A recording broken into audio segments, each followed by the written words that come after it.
Ladies and gentlemen, welcome back to another video by yours truly. I am proud to announce that we got a 1Cycle clear with our general, Jing Yuan. People have been calling him Mid Yuan. I personally believe he is now top G Yuan since Fu Xuan's release. And I'm very excited to tell you guys, especially if you're a fan of the lore of Honkai Star Rail, the team composition I'm using is pure Luofu induced. Okay, it is Luofu's finest. We got Jing Yuan, Yukong, and Fu Xuan, his favorite general. And I actually believe this is the strongest composition in the game for Jing Yuan, apart from E1 Bronya owners. If you have E1 Bronya or even higher, she can replace Yukong. But I think E0 Bronya is actually performing around the same level as Yukong for this composition. And the reason I say that is because your Jing Yuan ideally wants to have a crit damage body.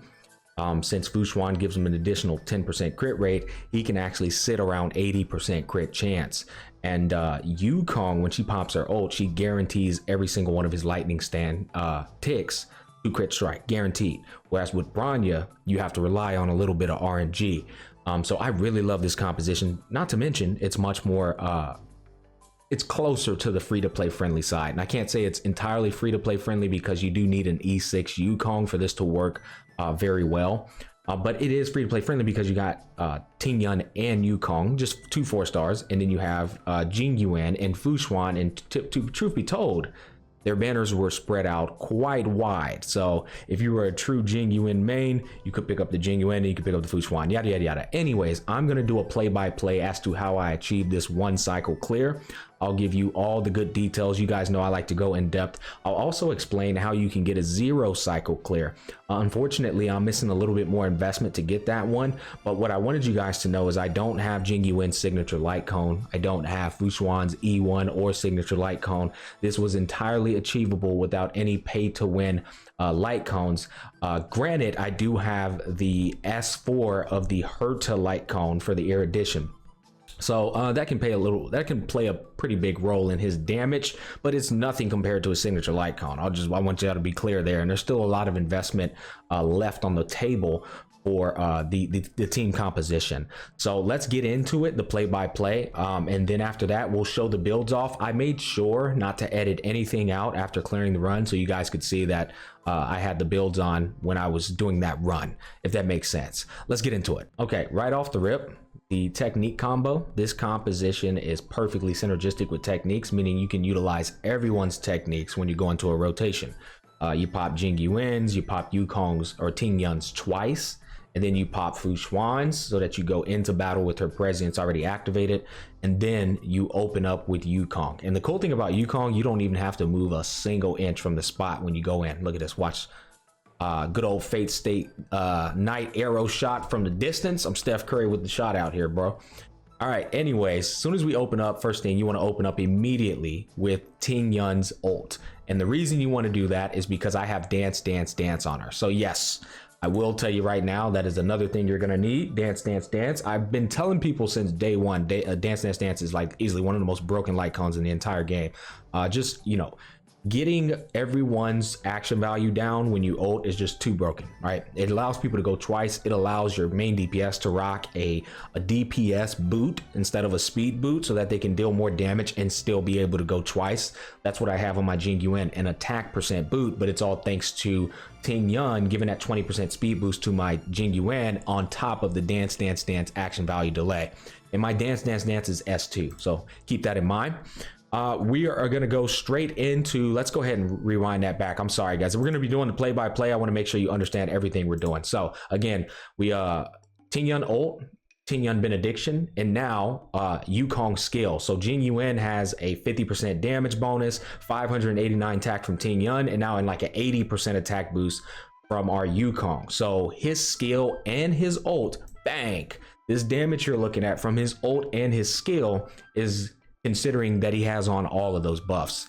Now you'll notice I saved Yukong's ult, and that's because if I use it, this right here will deal 200,000 damage instead of 110,000 damage. It will kill her, and I won't be able to get some extra energy recharge on the rest of my characters. So I intentionally don't use her ult until after the stand goes, so I can build up some more energy recharge for my characters, as you see I'm doing right now. You also want to make sure that you go into the next cycle with at least 5 lightning count stacks for Jing Yuan. And that's why, again, I had to make sure I didn't overkill her. So now we hit her with Jing Yuan, and then we finish her off with Fu Xuan going into the next cycle without spending a single cycle. Now, what I want you guys to understand is Jing Yuan's actually strong enough to where you could kill her without even getting to Fu Xuan, and then her prescience buff goes into the next cycle without even wasting a turn on her. Unfortunately, we had to kill her with the freaking auto attack from Fu Xuan because Jing Yuan can't crit to save his life. So we're getting rid of our prescience buff going into this round, making us much more squishier, which is fine. It's all calculated. I've done this enough times to know exactly how things play out. So right here, all we're worrying about doing is, again, buffing up Jing Yuan with Ting Yun, giving him the 20% boost when he ults, and the dance, dance, dance action value delay. Right here, since my ult isn't up with Yukong, dude, I'm always getting their names twisted. Since my ult's not up with her, we're just gonna auto attack with her to build some skill point positivity, because you need every bit of skill points with this team comp. That's why E1 Branya is so broken. So yeah, we're just gonna auto attack with Yukong, and then we're gonna pop our ult on Jing Yuan, buff him up, yada yada yada. I knew I wasn't able to get the clear right here. You can, by the way, you can 0-cycle with Jing Yuan, but you need a ridiculous amount of investment to get it done right here and there. But since I knew I couldn't get it done, heal him up, and let's prepare for that next cycle. So we're using Jing Yuan's ult right here to go ahead and get 10 stacks and do a little bit of damage to these two so that we can finish them off in the next cycle. 88,000, he probably missed like 3 crit strikes there.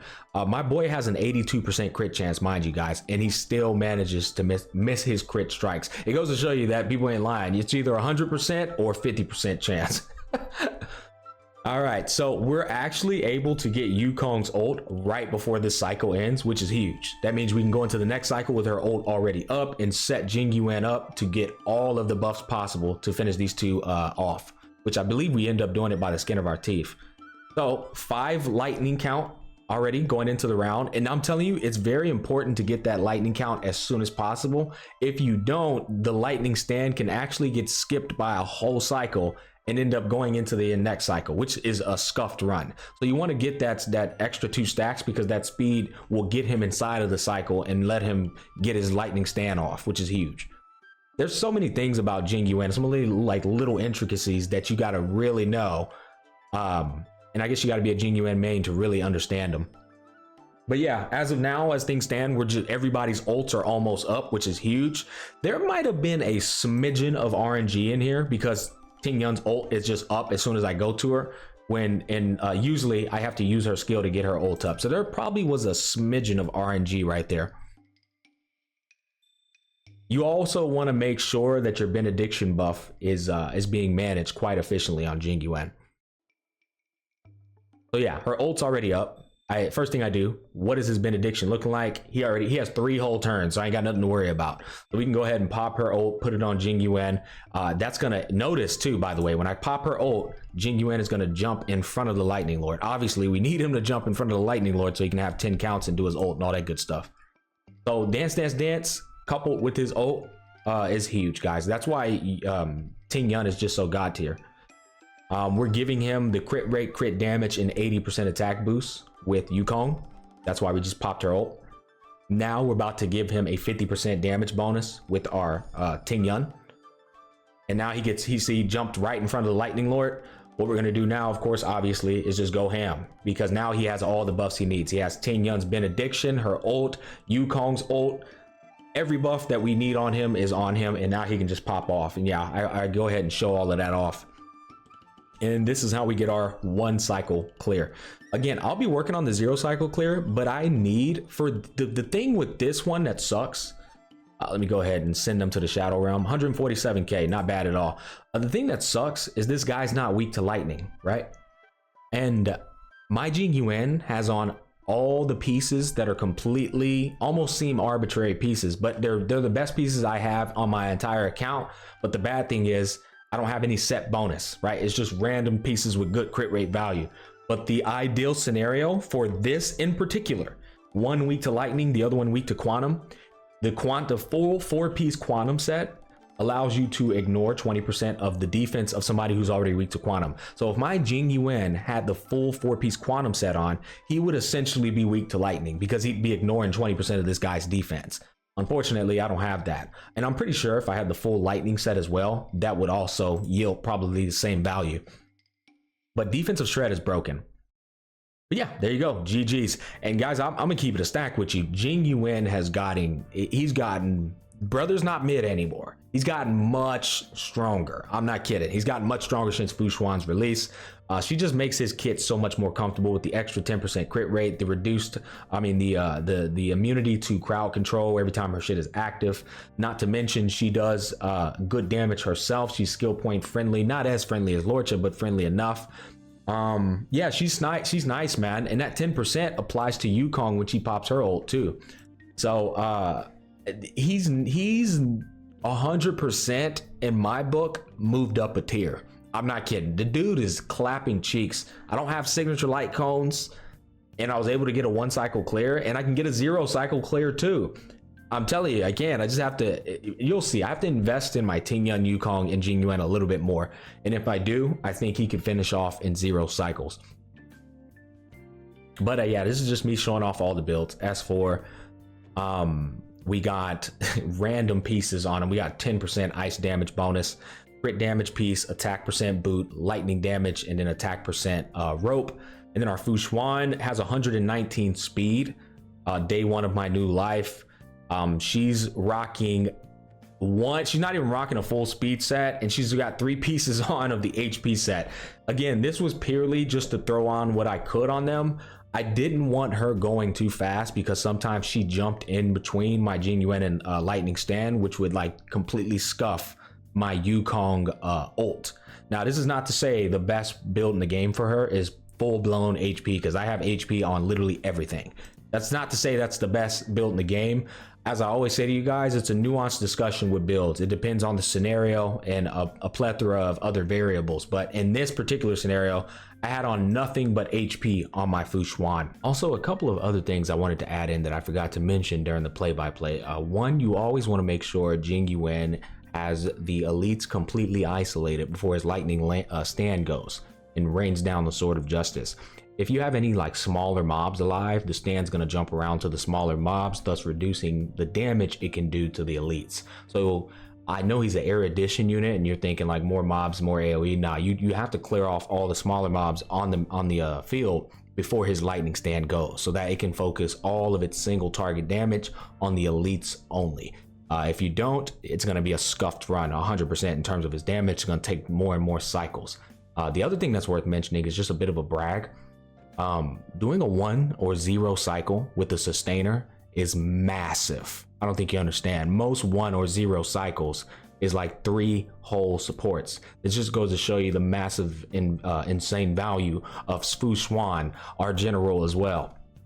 She's so damn good that you're able to get 1 to 0 cycle clears without having to put in a third support and get incredibly sweaty with RNG reliant runs because the freaking mobs keep hitting the same target and they're dead, right?